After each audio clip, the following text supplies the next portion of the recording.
Bismillahirrahmanirrahim. Assalamualaikum warahmatullahi wabarakatuh. As we all know, we feel powerless and hopeless about the situation in Gaza right now. Although the majority of the world is aware of the genocide in Gaza, an immediate and permanent ceasefire is nowhere in sight, especially when Israel is backed up by countries like the USA. The situation in Gaza is very heartbreaking, especially the northern regions such as Jabalia, which is the most affected area. They are cut off from the rest of the world and have no access to food, water, tents, and medicines due to being besieged by the Zionist army from every direction.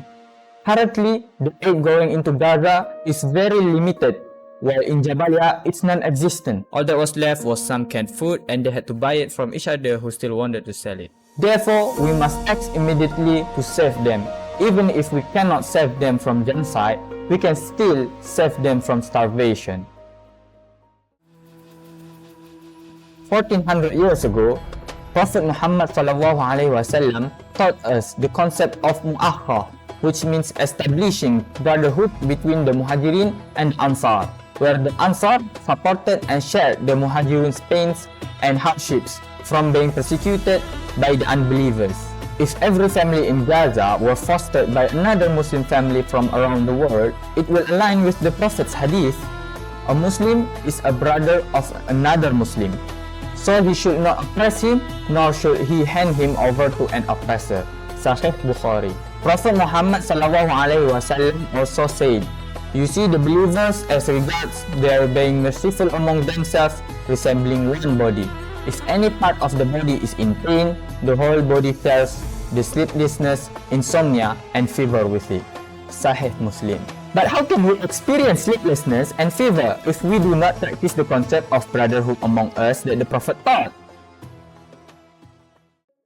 The purpose of this campaign is to promote direct contact and to establish brotherhood between a family in Gaza and Muslim families from around the world, especially in the northern area, Jabalia. Families from Gaza with whom you establish brotherhood are called foster families. How to foster a family? To foster a family, you must join our WhatsApp group by clicking the link below. After that, choose any Gazan family from the list. Then, contact the family to get to know them and ask for proof until you are convinced. After you are convinced, they become your foster family. Safety and concerns. This campaign is open and not managed by any individuals, foundations, or NGOs. Gaza foster families are contacted, verified, and supported by yourself. Don't hesitate to ask all the proof you need to be convinced. Gaza families are not limited to the list. You can also find a family to foster through your own contacts. A family from Gaza can be fostered by more than one family from around the world. If you are unable or you want to help more, you can share this with your relatives and friends. Effect and impact. There are approximately 330,000 families in Gaza and around 380 million Muslim families worldwide. The ratio is 1 to 1,000.